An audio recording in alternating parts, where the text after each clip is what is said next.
मसीह के नाम से जो कादर मुतलक आदल और बड़ा मेहरबान है।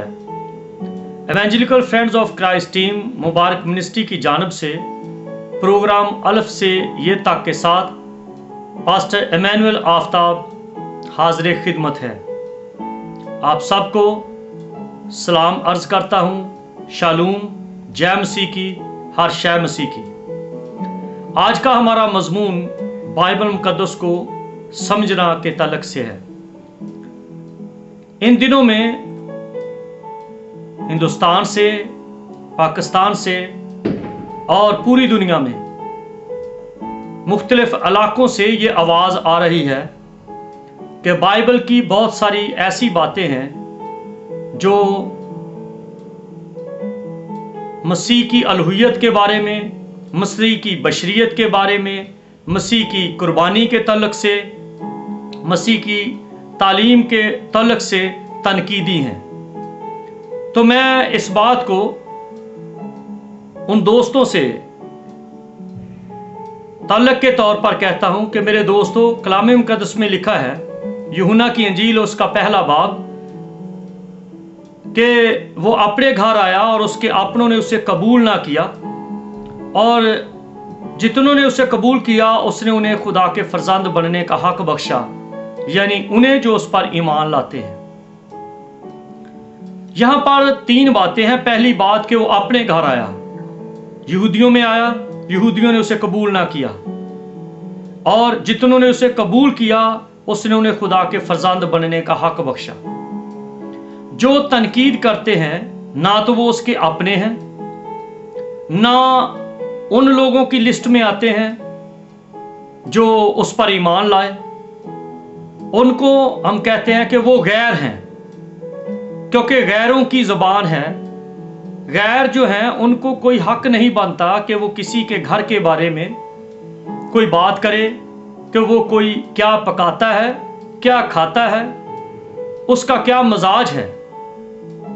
क्योंकि आजकल बड़े मनाजरे हो रहे हैं, प्रोपोगंडा मनाजरे, वो सिर्फ और सिर्फ इस ताल्लुक से हैं कि मसीहत पर तनकीद करके अपनी लीडरशिप, अपनी अलमियत और अपना आप दिखाया जाए कि हम कुछ जानते हैं। भाई, पहले अपनी किताब को जानो, पहले अपने नबी को जानो, पहले उसकी तालीम को जानो, फिर दूसरों की बात करो। क्योंकि अपनी तालीम को जानोगे, अपने नबी को जानोगे, फिर मोहब्बत का दर्स दोगे, फिर आपकी कौम में अमन आएगा, फिर आप दूसरों को कहोगे हम ठीक हैं, आप भी इसको कबूल कर लो। फकी फरीसियों की बात है, जो मसीह के दौर के लोग थे, वो हमेशा यीशु मसीह के पीछे फिरते थे। इसलिए नहीं कि वो उसके शागिर्द थे, या इसलिए नहीं कि वो उसके शागिर्द बनना चाहते थे, या वो उसकी तालीम सुनना चाहते थे। वो उसकी तालीम में से इस तरह के पॉइंट आउट करते थे कि कोई ऐसी बात मिल जाए जिस पर हम मसीह पर तनकीद करें और मसीह को साबित करें कि वो सही तालीम देने वाला नहीं या सही उस्ताद नहीं। और वो अक्सर मसीह से कोई ना कोई बात पूछते थे कि हमें कोई निशान दिखा, जिसके बारे में मसीह खुदावंद कई दफा दिख भी आ गए, और उन्होंने उकता के और गुस्से में इस बात को कहा कि इस जमाने के जनाकार और बदकार लोग निशान मांगते हैं। अब भी कुछ ऐसे लोग हैं जो किताब मुकद्दस को तो समझते नहीं, लेकिन किताब मुकद्दस की बातों पर उनको वो इतना ध्यान है। कभी वो कहते हैं ये बदल चुकी है, कभी वो कहते हैं हमारा इस पर यकीन नहीं कि ये सच है, कभी वो कहते हैं कि जिस तरह ये लोग मानते हैं हम इस तरह नहीं मानते। तो मेरे दोस्तों, ये बात है मोहब्बत से खाली और मसीह से दूरी। क्योंकि जब तक मसीह से ताल्लुक नहीं है उस वक्त तक कोई भी मसीह की बात समझ नहीं आ सकती। क्योंकि मसीह की बातों को समझना, मसीह की बातों को जानना, मसीह की बातों पर ध्यान देना सिर्फ उन्हीं ही का काम है जो मसीह से ताल्लुक रखते हैं। अगर हम इस बात को छेड़ें या इस बात को साबित करने की कोशिश करें कि मसीह की तालीम ठीक है, तो आपको 5 बातें मानना होंगी। पहली बात कि बाइबल जो है ये सच्ची किताब है। दूसरी बात कि मसीह दुनिया का निजात दहिंदा है। तीसरी बात, जो मसीह पर ईमान रखते हैं वो मसीह के अपने लोग हैं। और चौथी बात कि बाइबल बगैर रूहुल कुद्दस के नहीं समझी जा सकती, क्योंकि ये रूहुल कुद्दस की तहरीक से लिखी गई। रूहुल कुद्दस की तहरीक से ही इसको समझा जाता है और रूहुल कुद्दस की तहरीक से ही इस पर अमल किया जाता है। जो बेटे को नहीं जानते वो रूहुल कुद्दस को किस तरह जानेंगे। लेकिन एक बात लाजमी है और वो आप सब जानते हैं, कोई चेक, बैंक का चेक जो है, कोई रसीद, कोई खाता, कोई लेटर, कोई जो डिग्री है वो काबिल कबूल नहीं होती जब तक कि उसके ऊपर डेट ना लिखी जाए, तारीख ना लिखी जाए। और वो तारीख जो है वो साफ तौर पे मसीह के बारे में तस्दीक करती है कि मसीह को इतने हजार साल या इतने साल हो गुजरे हैं जब वो दुनिया में आए।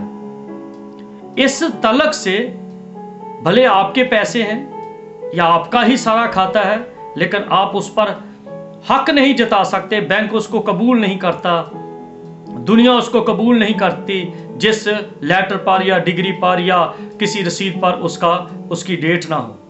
इसी तरह से इन दिनों में जो प्रोपोगंडा मनाजरे हो रहे हैं, वो जब तक मसीह की तालीम के बारे में कोई तनकीद ना करें, कोई टेढ़ी मेढ़ी बात ना करें, कोई ऐसा इशू ना छोड़े कि वो बाइबल ये है, मसीह इस तरह से है, तो कभी उनका वो मनाजरा, वो उनकी डिबेट, वो उनकी तबलीग, उनका प्रीच करना काबिल कबूल नहीं होता। ठीक है, अगर इस गरज से आप इसकी ज़रूरत महसूस करते हैं तो ज़रूर इस तरह करते रहें, लेकिन अगर चाहते हैं कि इसको बेहतर तरीके से जानें तो फिर कानून की आड़ से बाहर आ जाएं। जितने कादरी हैं, जितने डॉक्टर हैं, जितने अपने आप को आलम कहते हैं, हम नहीं कहते, वो कहते हैं, अगर वो अपने आप को आलम कहते हैं तो कानून की आड़ से, इमोशनल बातों से बाहर आ जाएं, मैदान में आए, इस तरह से तसल्ली करवा देंगे कि आपको एक अच्छा स्टूडेंट बना देंगे, एक अच्छा तालिब इल्म बना देंगे कि तालीम किसे कहते हैं। भाई पहले आप खुद को देखो, जितने तफरके हैं, जितनी बिदतें हैं, जितनी जुदाइयां हैं, जितनी अबतरी है, जितनी बदअमनी है, जितनी खून रेजी है, जितनी कत्लो गारत है, जितनी चिड़बाजी है, जितनी नफरती बातें हैं, वो तो दूर करो, फिर मसीह को जानो, क्योंकि मसीह मोहब्बत है। मसीह मोहब्बत का दर्स देता है। मसीह इसलिए आया, उसने कहा मैं इसलिए आया कि वो जिंदगी पाएं और कसरत से पाएं। कलाम मुकद्दस में लिखा है कि जो जिस्मानी है वो जिस्मानी बातों के ख्याल में रहते हैं और जो रूहानी हैं वो रूहानी बातों के ख्याल में रहते हैं।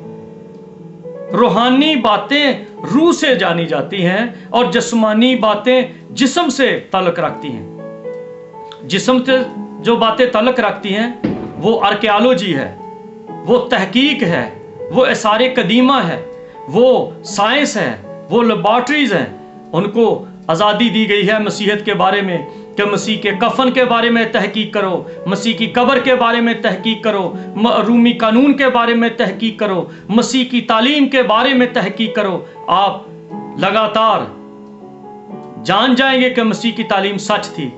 क्यों दूसरे मज़ाहब के बारे में इतनी तहकीक नहीं की जाती?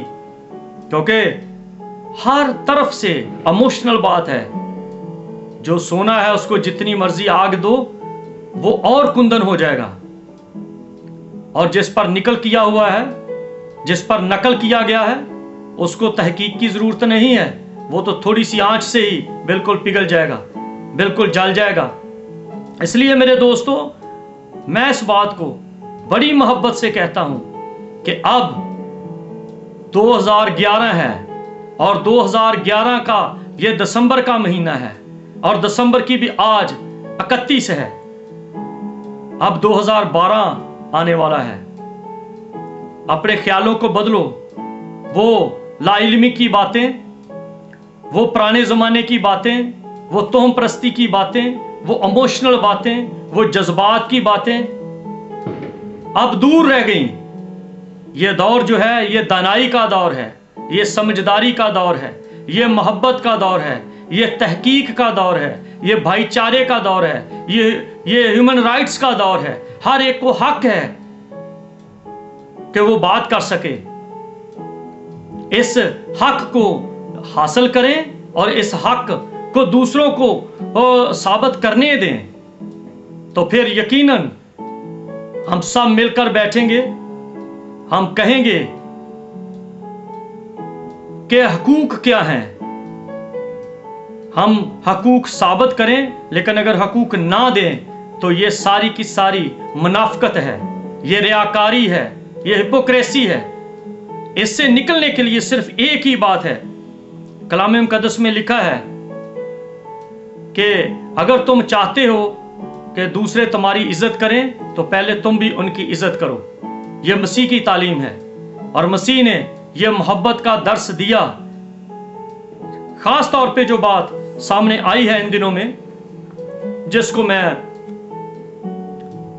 वजाहत करना लाजम समझता हूं, और ये मेरे पास्टर साहबान दोस्त जो हैं, एल्डर्स हैं, चर्च डीकन्स जो हैं, बिशप साहबान हैं, आर्च बिशप हैं और उस्ताद हैं, लीडरान हैं, उलमा हैं, डॉक्टर हैं, जो अपने आप को खुदा के कलाम में बड़ा गहरा और माहिर समझते हैं। मेरी उनसे दरख्वास्त है कि मेरे दोस्तों, बाइबल को पढ़ा करें, क्योंकि बाइबल की कोई तालीम का दौर है, ये भाईचारे का दौर है, ये ह्यूमन राइट्स का दौर है। हर एक को हक है कि वो बात कर सके।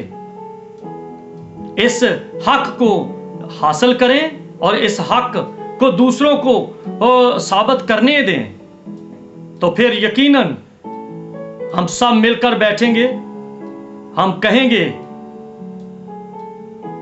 कि हकूक क्या हैं।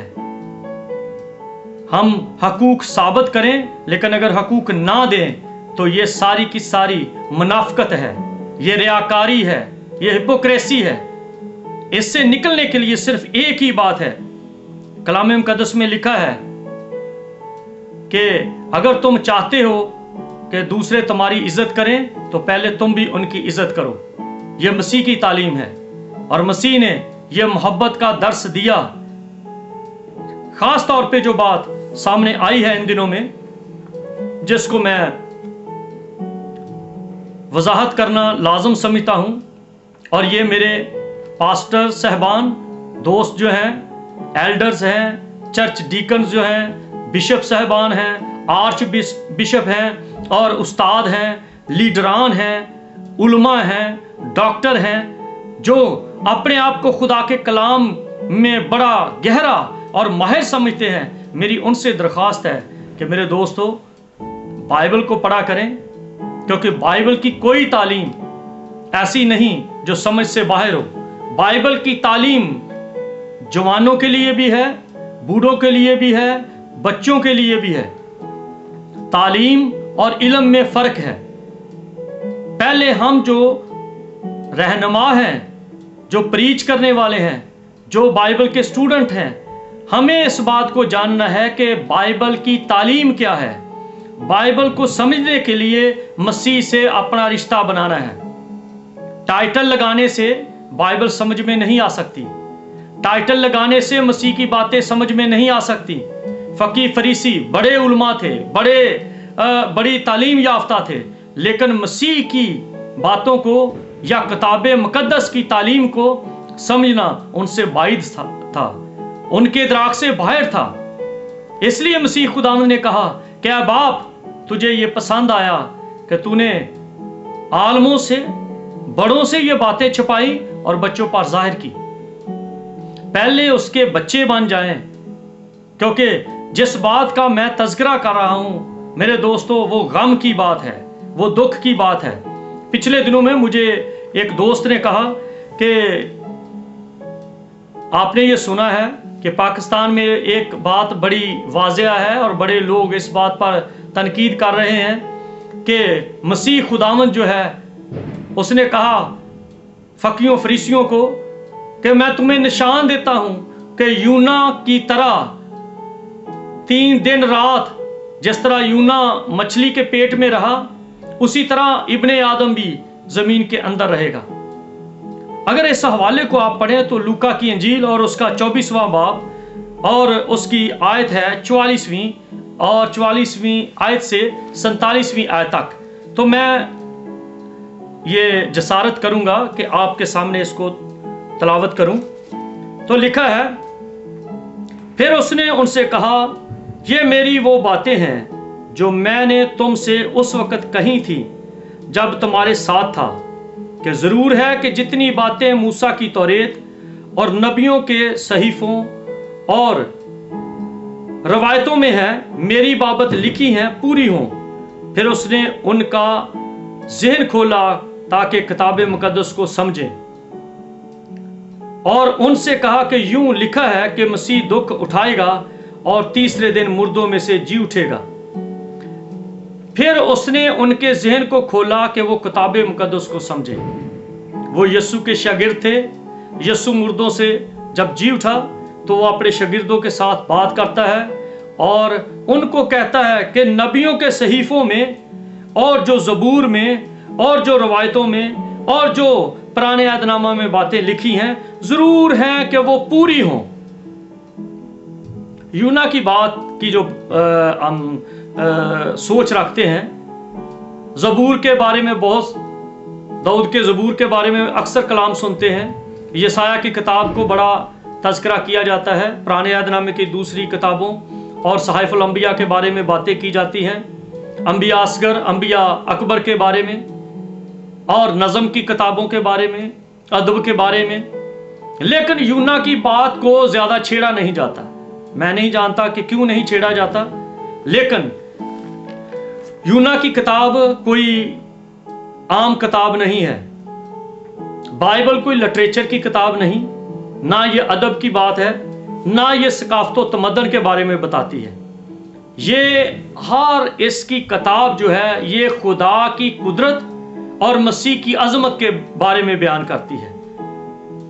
लेकिन इस बाइबल में लिटरेचर है, इस बाइबल में सकाफत व तमद्दन की बातें हैं, इस बाइबल में नज़म है, इस बाइबल में रवायत है, इस बाइबल में तारीख है। लेकिन ये तारीख की किताब नहीं है, लेकिन तारीख इसमें है। ये रवायत की किताब नहीं है, लेकिन रवायतें इसमें हैं। इसलिए मेरे दोस्तों कि यूना की जो जिंदगी के बारे में मसीह ने उसका रेफरेंस दिया, उसका अगर आप पढ़ें तो ज़बूर में भी, ज़बूर 88 और उसकी आयत, तीसरी आयत से शुरू करके 8वीं आयत तक पढ़े तो आपको वहां मालूम होगा कि जो मसीह ने बातें की हैं यूना के ताल्लुक से, वो सब की सब इस तरह से हैं कि वो इस्तिआरा है, वो लफ्जी बातें हैं, लफ्जों की ताकत है, वो मुहावराती बातें हैं, वो समझने की बातें हैं, वो मिसाल की बातें हैं, जिसके बारे में दाऊद कहता है। मैं आपके सामने ये हवाला पढ़ना चाहता हूं, क्योंकि ज़बूर 31 और उसकी जब हम आयत पढ़ते हैं 12वीं, तो दाऊद कहता है कि मैं मुर्दों की मानद दिल से भुला दिया गया हूं, मैं टूटे बर्तन की मानद हूं, क्योंकि मैंने बहुतों से अपनी बदनामी सुनी, हर तरफ खौफ ही खौफ है जब उन्होंने मिलकर मेरे खिलाफ मशवरा किया। दाऊद बादशाह था, वो कब मुर्दों की मानद जाना गया? दाऊद एक बहादुर शख्स था, कौन उसके खिलाफ मशवरे करने के लिए हावी हो गए? ये उसने मसीह के बारे में बातें की हैं, और जो मसीह ने कहा कि जमीन के अंदर रहने की बात, तो पाकिस्तान से जो बात सामने आई वो ये है कि जी मसीह तो 3 दिन और 3 रात कब्र में नहीं रहा। तो मेरे दोस्तों, मौत का मतलब या कब्र में रहने का मतलब या छुप जाने का मतलब जो है वो इसको लफ्जी ना लें, یہ اصطلاح ہے. جس طرح آپ جانتے ہیں کہ صدام حسین کتنی دیر تک زمین میں چھپا رہا، زمین کے اندر رہا. وہ لوگوں کی نظر میں مر چکا تھا، لیکن وہ مرا نہیں تھا، وہ چھپا ہوا تھا. اس طرح سے یونا جو ہے، جب وہ اس کو سمندر میں پھینک دیا گیا اور وہ مچھلی کے پیٹ میں چلا گیا، تو وہ زمین کے اندر نہیں چلا گیا، وہ مچھلی کے پیٹ میں تھا. لوگوں کی نظر میں وہ مر چکا تھا کیونکہ اس کا تعلق لوگوں سے ختم ہو چکا تھا، اور وہ وہاں پہ دعا کرتا ہے اور خدا اس کی سنتا ہے. اسی طرح اگر آپ یونا کی کتاب کا لفظ بلفظ موازنہ کریں تو آپ کو مسیح کی ایک ایک بات اس کے ساتھ میل کھاتی ہوئی دکھائی دے گی. لیکن یسایہ کی کتاب اس کے 48ویں باب اور اس کی 7ویں آیت میں لکھا ہے کہ کلام کو سمجھنے کے لیے پہلے خدا سے مانگنا ہے. یرمیہ کی کتاب اس کے 33 باب کی 3 آیت میں لکھا ہے، تو مجھے پکار، میں تجھے جواب دوں گا اور تجھے بڑی بڑی اور گہری باتیں بتاؤں گا جنہیں تو نہیں جانتا. علم سے بائبل سمجھ میں نہیں آتی، بائبل سمجھ آتی ہے خدا کو پکارنے سے. تو مجھے پکار اور میں تجھے جواب دوں گا. یسایہ کی کتاب اور اس کا 47واں باب اور اس کی آیت ہے 7ویں. یوں لکھا ہے، قدیم سے نہیں بلکہ آج سے پہلے تو نے ان کو سنا بھی نہ تھا، تا نہ ہو کہ تو کہے کہ دیکھ میں جانتا ہوں. اور اب اوپر چلے جائیں تو 7ویں آیت میں لکھا ہے، تو نے یہ سنا ہے سو اس سب پر توجہ کر، کیا تم اس کا اقرار نہ کرو گے؟ اب میں تجھے نئی چیزیں اور پشیدہ باتیں جن سے تو واقف نہ تھا دکھاتا ہوں، وہ ابھی خلق کی گئی ہیں. قدیم سے نہیں بلکہ آج سے پہلے تو نے ان کو سنا بھی نہ تھا. خدا کہتا ہے کہ تو میری طرف آ، میں تجھے اس کا علم دوں گا جو کبھی پہلے تھی نہیں، جو خلق بھی نہیں ہوئی تھی. کتنی بڑی بات ہے، جو خلق بھی نہیں ہوئی تھی وہ اپنے لوگوں کو خدا کہتا ہے میں تجھے اس طرح دکھاتا ہوں جیسے وہ ہیں. تو یہ یونا کی کتاب اور مسیح کا 3 دن اور 3 رات کی بات جو ہے، یہ سمجھ میں نہ آئے، یہ ایک مومل سی بات ہے. مومل سی بات اس لیے ہے کیونکہ ہم اس پر غور و خوض نہیں کرتے، دھیان نہیں دیتے. کیونکہ جب ہم یونا کو دیکھتے ہیں تو وہاں پر ہے کہ یونا کہتا ہے، آئیے میں نے ایک اس کا موازنہ ترتیب دیا ہے، میں آپ کے سامنے رکھنا چاہتا ہوں. اور وہ یہ ہے کہ جب یونا خدا کی ایک طرح سے مخالفت کر کے، خدا سے بغاوت کر کے دوسرے شہر کو جاتا ہے تو خدا اس سے ناراض ہوتا ہے. تو خدا کی مرضی کو وہ پورا کرنا نہیں چاہتا. وہ چاہتا ہے کہ ٹھیک ہے، میں نے کلام سنانا ہے تو میں اگر نینوا میں نہ جاؤں تو ترسیس میں بھی سنا سکتا ہوں. تو وہاں پر ہے کہ یونا کہتا ہے، آئیے میں نے ایک اس کا موازنہ ترتیب دیا ہے، میں آپ کے سامنے رکھنا چاہتا ہوں. اور وہ یہ ہے کہ جب یونا خدا کی ایک طرح سے مخالفت کر کے، خدا سے بغاوت کر کے دوسرے شہر کو جاتا ہے تو خدا اس سے ناراض ہوتا ہے. تو خدا کی مرضی کو وہ پورا کرنا نہیں چاہتا. وہ چاہتا ہے کہ ٹھیک ہے، میں نے کلام سنانا ہے تو میں اگر نینوا میں نہ جاؤں تو ترسیس میں بھی سنا سکتا ہوں. بات تو کلام سنانے کی ہے، لیکن خدا کی مرضی یہ تھی کہ یونا جو ہے وہ نینوا ہی میں منادی کرے. یسوع مسیح جو ہے وہ اس دنیا میں خدا کی یہی مرضی تھی کہ وہ یروشلم میں پیدا ہو اور اس کے وسیلہ سے جو ہے وہ دنیا نجات پائے. اگر یہ عام بات ہوتی تو یسوع مسیح کسی اور جگہ پہ بھی پیدا ہو سکتا تھا، نجات تو کسی اور طرف سے بھی آ سکتی تھی. لیکن یہ خدا کی مرضی جو تھی، بائبل مضمون ہے ہمارا کہ بائبل مقدس کو سمجھنا، کیونکہ ابراہیم سے یہ وعدہ کیا گیا تھا کہ تیری نسل سے نجات دہندہ پیدا ہوگا۔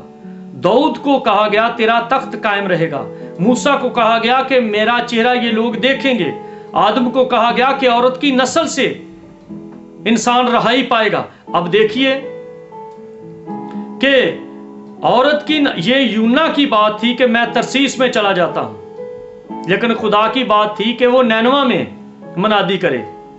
آج لوگ کہتے ہیں، لوگوں نے سمجھا کہ ہم موسیٰ سے کے ذریعہ سے نجات پالیں گے، لیکن موسیٰ جو تھا وہ عورت کی نسل سے نہ تھا، یسایہ عورت کی نسل سے نہ تھا، داؤد عورت کی نسل سے نہ تھا، اور بھی جتنے انبیاء کرام آئے ہیں وہ عورت کی نسل سے نہیں ہیں، وہ مرد کی نسل سے ہیں۔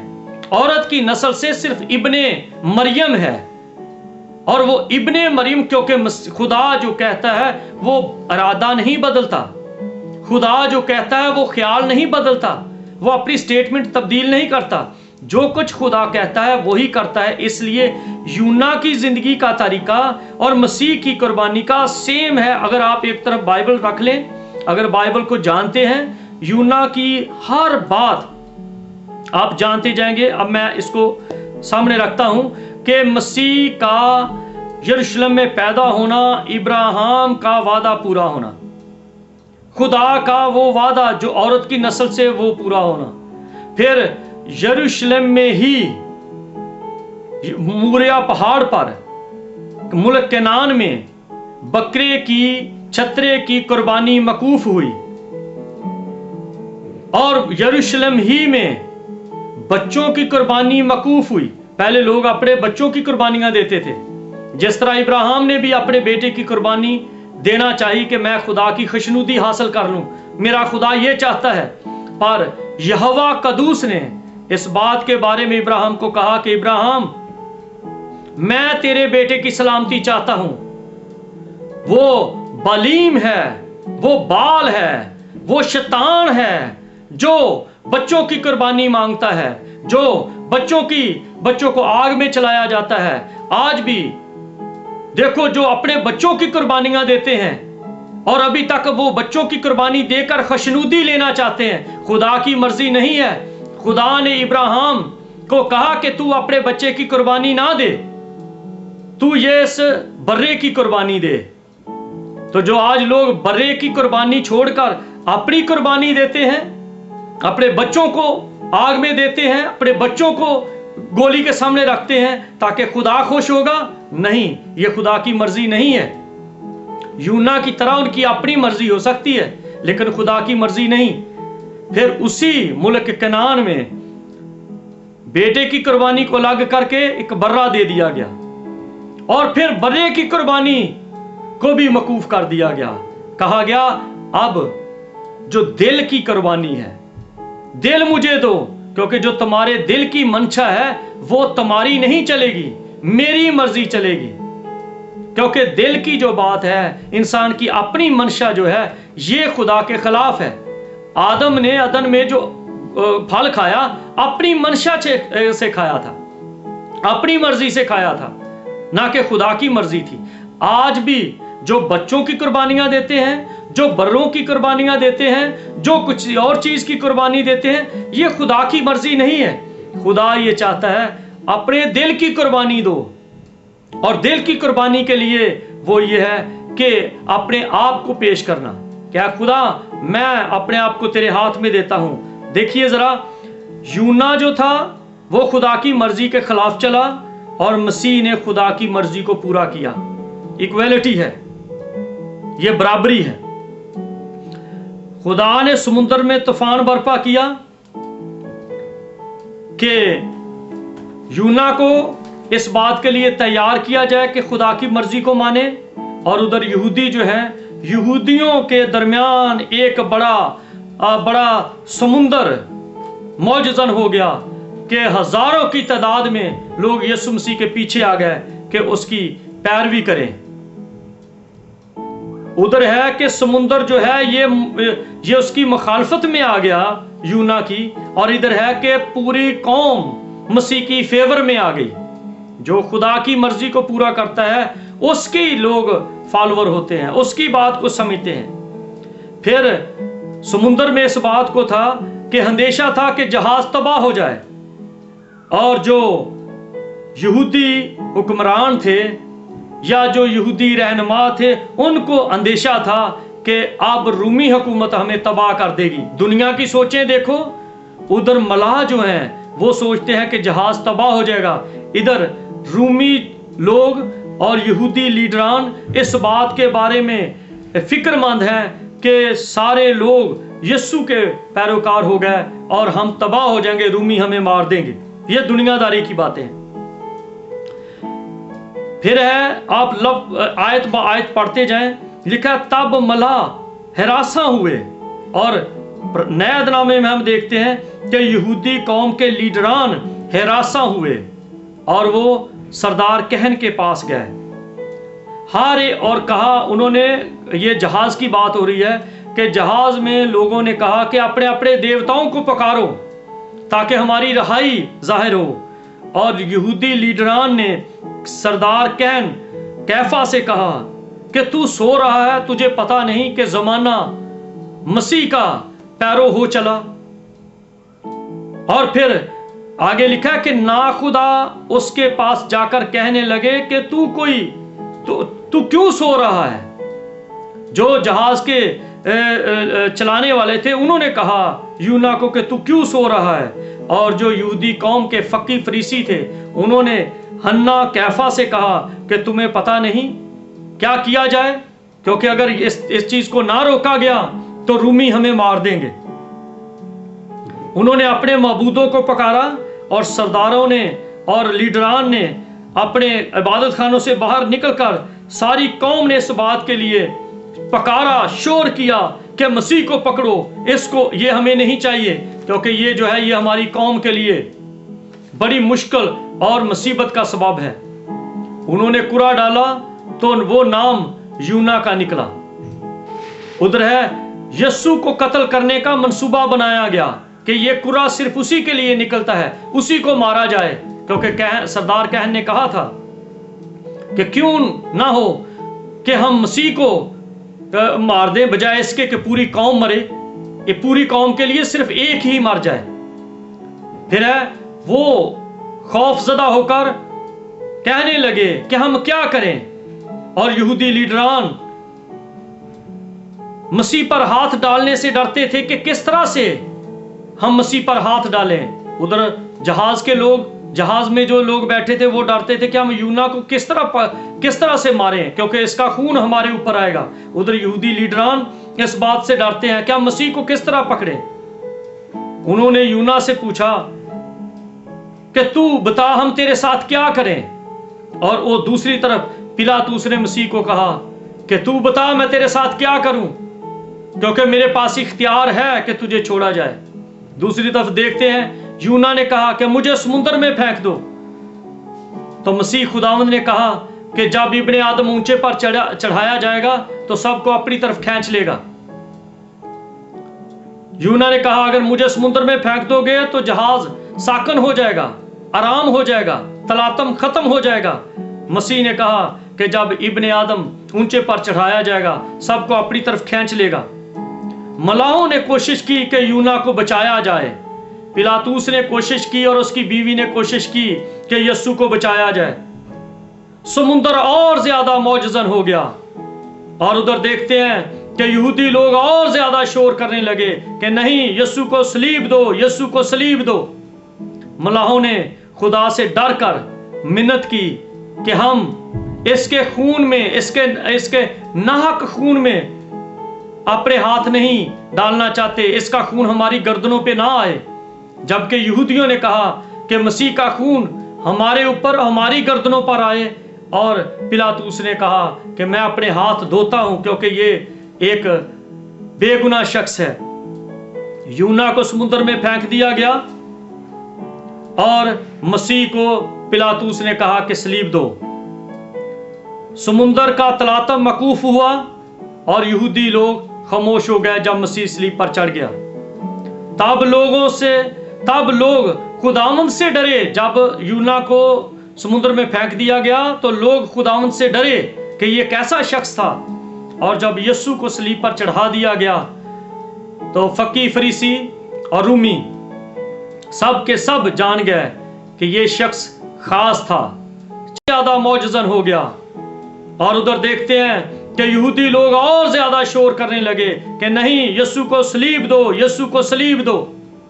मलाहों ने खुदा से डर कर मिन्नत की कि हम इसके खून में, इसके नाहक खून में अपने हाथ नहीं डालना चाहते, इसका खून हमारी गर्दनों पे ना आए।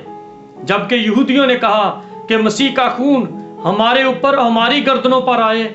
और पिलातुस ने कहा कि मैं अपने हाथ धोता हूं क्योंकि ये एक बेगुनाह शख्स है। यूना को समुद्र में फेंक दिया गया और मसीह को पिलातुस ने कहा कि सलीब दो। समुद्र का तलातम मकूफ हुआ और यहूदी लोग खामोश हो गए जब मसीह सलीब पर चढ़ गया। तब लोग खुदावंद से डरे। जब यूना को समुद्र में फेंक दिया गया तो लोग खुदावंद से डरे कि ये कैसा शख्स था।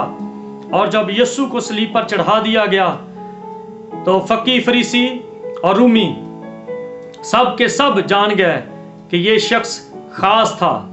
चट्टानें तिड़क गईं और सूरज ने अपनी रोशनी देना बंद कर दिया और सबको इस बात का इल्म हो गया कि मसीह एक वाकई खास शख्स था। यूना 3 दिन और 3 रात मछली के पेट में रहा। यीशु गतसमनी से लेकर मुर्दों में से जी उठने तक 3 दिन वो जमीन के अंदर नहीं रहा। वो आज भी आप पहाड़ों में लोगों को देखते हैं कि उन्होंने घर बनाए हैं। और यूसुफ अरमतिया का रहने वाला जो था, उसने एक मकबरा पहाड़ के अंदर बनाया जो वक्ती था मसीह के लिए। मछली जो थी वो भी वक्ती थी यूना के लिए। वो मछली यूना के लिए कमरा बन गई। और वो जो मकबरा था यूसुफ अरमतिया ने जो अपने लिए बनवाया था, वो मसीह के लिए, और वो 3 दिन का रेस्ट प्लेस बन गया। और उसके बाद मछली ने 3 दिन के बाद उसको बाहर निकाल दिया, उगल दिया, और मसीह तीसरे दिन जी उठा। यूना ने मछली के पेट में खुदा से दुआ की, दुहाई दी, और मसीह खुदावंद ने गतसमनी में रो रो कर गिरयाजारी की, जिसके बारे में पालूस कहता है कि उसकी दिलसोजी के सबब से उसकी सुनी गई और वो बड़ी कुदरत के सबब से खुदा ताला का बेटा कहलाया और वो मुर्दों में से जी उठा। और फिर आगे है कि यूना जो है वो समुंदर की समुंदर की गहराइयों में चला गया और मसीह खुदावंद उसी मकबरे में, उसी कब्र में से वो आलमे रवा में उतर गया। और आलमे रवा में उसने कैदी रूहों में मनादी की, क्योंकि वो मनादी करने के काम के लिए ही दुनिया में आया। क्योंकि उसने कहा मैं इसलिए आया कि वो जिंदगी पाएं और कसरत से पाएं। यूना खुदा के रहम खाने के सबब से नाराज हुआ। यूना कहता मुझे पता था कि खुदा तू ऐसा ही है। और उधर मसीह जो है वो कहता है सलीब पर चढ़ा हुआ, ऐ बाप इनको माफ कर क्योंकि ये कुछ नहीं जानते कि ये क्या करते हैं। यूना मौत की मनादी करता है और मसीह जिंदगी की मनादी करता है। जाओ। यूना जब मछली से बाहर आ गया तो वो मनादी मौत की मनादी करता है, लेकिन मसीह मुर्दों में से जिंदा होकर कहता है जाओ सारी खलक के सामने अंजील की मनादी करो और जो ईमान लाए उन्हें बाप बेटे रूह कुदस के नाम से बपतिस्मा दो, जाओ शागिर्द बनाओ। मेरे दोस्तों, जब तक कोई शागिर्द नहीं बनता वो मसीह को समझ नहीं सकता। और जब मौत लोगों पर ना आई तो यूना अपनी मौत मांगता है। वो कहता है बेहतर है कि मैं मर जाऊं, क्योंकि वो शहर से बाहर जाके अब लोगों की मौत देखना चाहता है। और खुदा ने उन पर रहम किया। यीशु जिंदगी की मनादी करता है, मैं इसलिए आया कि वो जिंदगी पाए। यूना इसलिए आया कि वो मौत आ जाए, लेकिन खुदा यीशु मसीह कहता है मैं इसलिए आया कि वो जिंदगी पाए और कसरत से पाए। यूना शहर की तबाही देखने का मुंतजिर है और यीशु मसीह कहता अपने शागिर्दों को, अपने लोगों को कि मैं जाता हूं تاکہ تمہارے لیے شہر تیار کروں. یونانی میں جو لفظ ہے وہ جگہ کی نہیں ہے، وہ شہر ہے. وہ ایک جگہ ایسی ہے جہاں پر سب اکٹھے رہیں. میں جاتا ہوں تاکہ تمہارے لیے ایک شہر تیار کروں. وہ ایک چھوٹی سی جگہ کی بات نہیں کہ میں جاتا ہوں تمہارے لیے جگہ تیار کروں. یہ نہیں کہ 2000 سال ہو گئے کہ اس سے ایک کمرہ نہیں بن پڑ رہا. وہ اپنے تمام لوگوں کے لیے شہر آباد کر رہا ہے، اپنے لوگوں کا معیار ڈیولپ کر رہا ہے، اپنے لوگوں کو خوبصورت بنا رہا ہے. یونا ایک کدو کی بیل کے بارے میں فکر مند ہے. اور یونا کی بیل جو ہے، ہم کہتے ہیں جو یونانی میں بات ہے وہ بیل کی، وہ ہے کہ وقتی سایہ. تو جو یونا جو ہے وہ کدو کی بیل وقتی سایہ ہے، لیکن مسیح جو ہے وہ انگور کا حقیقی درخت ہے. پھر اس کے بعد آگے چلے جائیں تو یونا جو ہے وہ تکلیف میں موت ڈھونڈتا ہے، لیکن مسیح تکلیف میں موت نہیں ڈھونڈتا. وہ تکلیف میں کہتا ہے، وہ زندگی ڈھونڈتا ہے کہ آج ہی تو میرے ساتھ فردوس میں ہوگا. وہ زندگی دیتا ہے، موت نہیں ڈھونڈتا. نہ اپنی موت مانگتا ہے اور نہ دوسروں کی موت مانگتا ہے. وہ اپنے بارے میں کہتا ہے، باپ میں اپنی روح تیرے ہاتھ میں سونپتا ہوں. اور یونا کہتا ہے، اس سے بہتر ہے کہ میں مر جاؤں.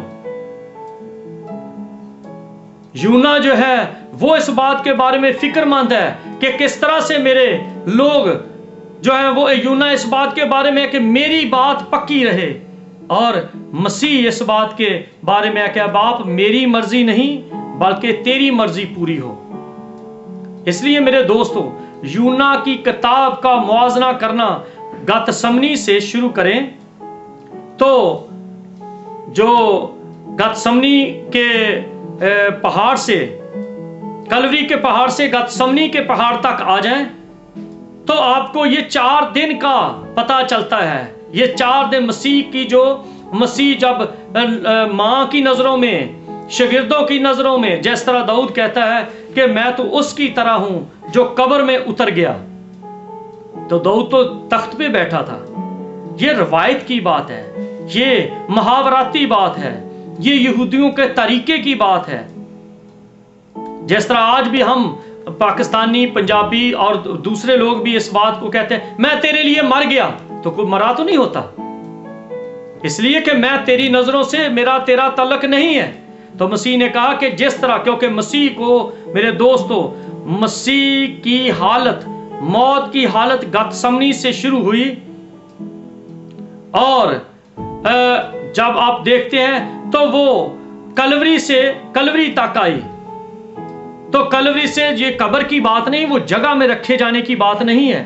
گتسمنی سے کلوری تک کا یہ پیریڈ، اور پھر اس کلوری کے پیچھے جو باغ تھا جہاں پہ یوسف ارمتیہ کے رہنے والے کا مقبرہ تھا، وہاں تک یہ سارے کا سارا جو سلسلہ ہے یہ ایک موت کی حالت ہے، جس کے بارے میں داؤد کہتا ہے، خواہ موت کے سایہ کی وادی میں سے میرا گزر ہو. جہاں موت ہی موت ہے. تو گتسمنی سے موت شروع ہوئی اور یسوع مسیح کے شاگرد چھوڑ گئے. اس سے پہلے دیکھیں کئی بار یہودیوں نے کوشش کی کہ مسیح کو مار دیں، پہاڑی سے گرا کر مار دیں اور کئی طریقے سے مار دیں. تو لکھا وہ ان میں سے غائب ہو گیا. مسیح کی اس سارے ٹائم میں مسیح کی الوہیت اور مسیح کی بشریت برابر دکھائی دیتی ہے. الوہیت میں وہ بھوکوں کو کھانا کھلاتا ہے اور بشریت میں صلیب پر وہ پانی مانگتا ہے. الوہیت میں وہ پانی پر چلتا ہے، الوہیت میں وہ غائب ہو جاتا ہے اور بشریت میں اس کو صلیب پر ٹانگا جاتا ہے. بشریت میں وہ پانی مانگتا ہے. اسی طرح سے بائبل کو سمجھنے کے لیے جو مسیح نے کہا 3 دن، میرے مسیح کی ایک بات بھی ایسی نہیں جو لچکدار ہو، جس میں کچھ مبالغہ آرائی پائی جائے. اگر مبالغہ آرائی ہے تو صرف ان لوگوں کے لیے ہے جن کا مسیح کے ساتھ تعلق نہیں ہے، جن کا مسیح سے رابطہ نہیں ہے. کیونکہ مسیح خداوند نے خود لوکا کی انجیل میں یہ فرمایا ہے کہ نبیوں کے صحیفوں میں 24واں باب اس کی 44ویں آیت سے آپ پڑھیں 47ویں آیت تک، زبور جو 88 है, 88 ज़बूर, और वहाँ आप देखें और ज़बूर 31 में आप पढ़ें तो आपको पता चलेगा कि किस तरह से ये रवायत थी या ये लफ्ज़ थे। अगर आप इसको और खूबसूरत जानना चाहते हैं तो हिब्रू ज़बान में देखिए कि कितने ज़्यादा इन अल्फाज को यहूदी इस्तेमाल करते थे। लेकिन बात यह है कि ब्लैक एंड व्हाइट टीवी में आप कभी किसी रंग पर बहस नहीं कर सकते। मेरी इल्तजा है उन उस्तादों से, उन दोस्तों से, उन स्टूडेंट्स से जो बाइबल का इल्म जानना चाहते हैं, मेरे भाइयों, अबरानी की कोशिश करें कि सीखें, यूनानी को कुछ मतालिया करें ताकि आपको बाइबल के सारे रंग नजर आ जाएं। और वो लोग जो गैर हैं, जिनका इस किताब के साथ कोई ताल्लुक नहीं, जिनका इस मसीह के साथ कोई ताल्लुक नहीं, उनको आप बराबर जवाब दे सकें। अब 2012 आने वाला है और ये नाम नहाद उलमा और प्रोपोगंडा के मनाजरे करते हैं और अपने मनाजरे को ज्यादा चमकाते हैं, क्योंकि मसीह ही हर एक के लिए, डाकुओं के लिए भी पनाह है पाई जाए। अगर मुबालगा राई है तो सिर्फ उन लोगों के लिए है जिनका मसीह के साथ ताल्लुक नहीं है, जिनका मसीह से राबता नहीं है। क्योंकि मसीह खुदावंद ने खुद लूका की इंजील में यह फरमाया है कि नबियों के सहीफों में 24वां बाब उसकी 44वीं आयत से आप पढ़ें 47वीं आयत तक, ज़बूर जो 88 है, 88 ज़बूर, और वहाँ आप देखें और ज़बूर 31 में आप पढ़ें तो आपको पता चलेगा कि किस तरह से ये रवायत थी या ये लफ्ज़ थे। अगर आप इसको और खूबसूरत जानना चाहते हैं तो हिब्रू ज़बान में देखिए कि कितने ज्यादा इन अल्फाज को यहूदी इस्तेमाल करते थे। लेकिन बात यह है कि ब्लैक एंड व्हाइट टीवी में आप कभी किसी रंग पर बहस नहीं कर सकते। मेरी इल्तजा है उन उस्तादों से, उन दोस्तों से, उन स्टूडेंट्स से जो बाइबल का इल्म जानना चाहते हैं, मेरे भाइयों, अबरानी की कोशिश करें कि सीखें, यूनानी को कुछ मतालिया करें ताकि आपको बाइबल के सारे रंग नजर आ जाएं। और वो लोग जो गैर हैं, जिनका इस किताब के साथ कोई ताल्लुक नहीं, जिनका इस मसीह के साथ कोई ताल्लुक नहीं, उनको आप बराबर जवाब दे सकें। अब 2012 आने वाला है और ये नाम नहाद उलमा और प्रोपोगंडा के मनाजरे करते हैं और अपने मनाजरे को ज्यादा चमकाते हैं, क्योंकि मसीह ही हर एक के लिए, डाकुओं के लिए भी पनाह है और बदकारों के लिए भी पनाह है। मगदलीनी लूज करैक्टर थी, मसीह के पास आ गई। यहूदा अस्करियोती चोर ठग था, मसीह के पास आ गया। कातल थे कई, मसीह के पास आ गए। कोई लुटेरे थे, मसीह के पास आ गए और मसीह ने सबको गले लगाया और उनको प्यार किया और उनको माफ किया। आज भी जितने मसीह के पास आते हैं वो अपने इल्म को मसीह की वजह से चमकाते हैं, अपनी पहचान मसीह की वजह से बनाते हैं, अपना इल्म मसीह की वजह से चमकाते हैं। लेकिन मसीह कादर मुतलक खुदा होते हुए सुनता है, देखता है और प्यार करता है। और फिर एक वक्त पर, जैसे लूका की इंजील में लिखा है, उसने उनके ज़हनों को खोला कि किताब मुकद्दस को समझें। मेरे दोस्तों, दुआ करें और खुदावंद को कहें, हमारा ज़हन खोल। यूना की किताब कोई कहानी नहीं है।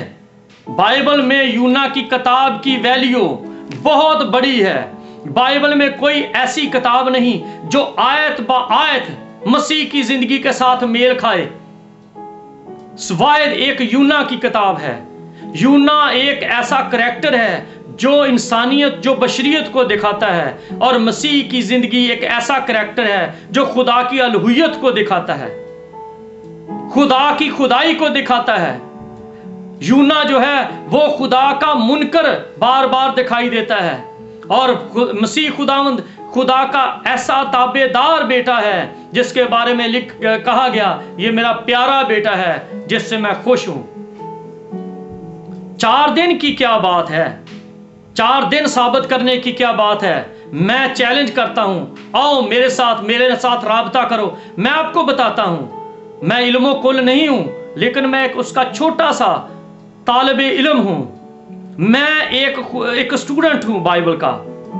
मैं कहता हूं मेरे साथ आओ, चाहे कोई भी है जो अपने आप को बड़ा मनाजर समझता है, लेकिन कानून की आड़ से बाहर आ जाए और दहशतगर्दी के अमल से बाहर आए। ये नहीं कि मेरी मर्जी।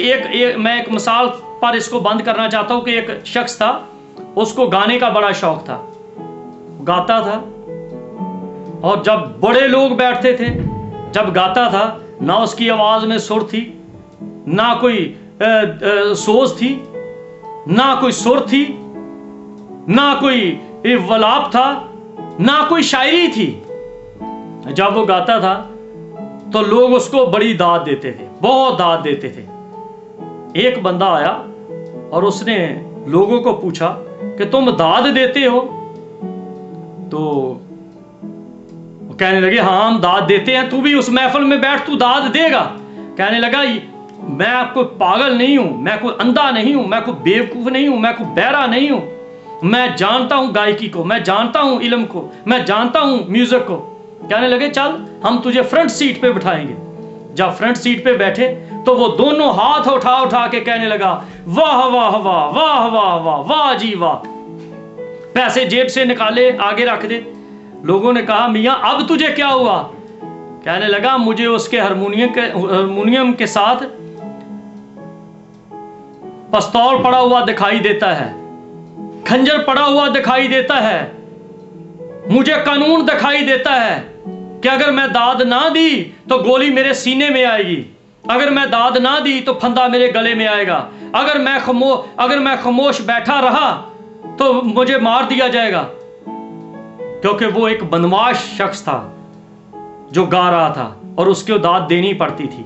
इसलिए कई दफा कई ऐसे लोग हैं जिन्होंने अपने साथ रखा हुआ असला, तो उसको उनको कहते हैं दाद दो, उनका नाम माना जाता है, हालांकि वो सब कुछ आप जानते हैं। इसलिए बाइबल को जानने के लिए रूहुल कुद्दस की हजूरी महसूस करें, यीशु मसीह के शागिर्द बने और यीशु मसीह के अपने बन जाएं, यीशु मसीह के साथ रिश्ता नाता।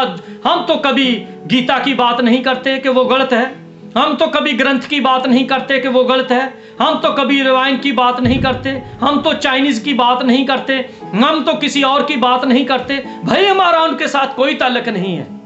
इंसानी तौर पर हम उनसे प्यार करते हैं, हम उनसे राब्ता रखते हैं, हमारा ये कोई मार्का नहीं है कि हम उनको गलत साबित करें। हमारा सिर्फ इंसानी राब्ता है, इंसानी ताल्लुक है जिससे हम उनको इज्जत देते हैं।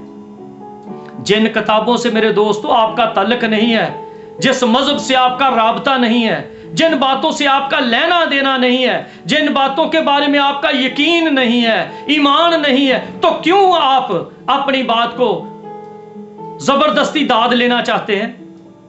क्यों जबरदस्ती दूसरों को मजबूर करते हैं? अपने आप को देखो, अपने घर को देखो, अपनी किताब को देखो, अपने ईमान को देखो, अपने माशरे को देखो और फिर खुदा से मांगो क्या कादिर मुतले खुदा हमें समझ दे, क्योंकि हमने इस बात को जाना है। मसीह खुदावंद ने कहा कि जब जो कुछ मेरी बाबत नबियों के सहीफों में, ज़बूर में, रवायतों में लिखा है, जरूर है कि इब्ने आदम के बारे में पूरा हो। और फिर आगे लिखा है, फिर पहले उसने सारी रवायतें, सारी तारीख, सारी बातें बताई और फिर लिखा है उसने उनके ज़हन को खोला कि वो किताब मुकद्दस को समझे। अगर हम चाहते हैं कि किताब मुकद्दस को समझें तो मसीह को जाने और उससे मांगे, वो आपके ज़हनों को खोलेगा। खुदावंद आपको बरकत दे। नया साल आपके लिए मुबारक हो, खुशियों भरा हो और हकीकत पसंदी का हो और मुनाफकत ना हो और बेहयाई ना हो।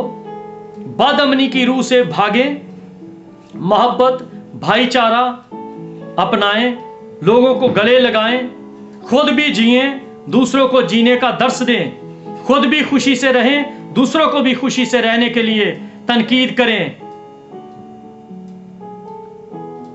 یہ لفظ جو ہے تنقید کریں وہ اس لیے ہے کہ جب خوشی سے رہنے کی تنقید کریں گے تو پھر ہی کوئی تلقین میں آئے گا. جب تنقید نہیں کرتے، تنقید لفظ آپ کی محبت کا کئی دفعہ یہ ہے، یہ محبت ہے ہماری خدا کے ساتھ کہ مارو، یہ محبت نہیں، یہ تنقیدی لفظ ہے. یہ تلقین کی بات نہیں ہے. تلقین ہے جس سے زیادہ قربت ہو جائے گی، جس سے زیادہ پیار آ جائے گا. خداوند آپ کو برکت دے، جیتے رہیں، خوش رہیں، اور خداوند آپ کو اپنے کلام کی سمجھنے کی توفیق دے، اور آپ پر روح القدس کا نزول ہو. جے مسیح کی، ہر شے مسیح کی.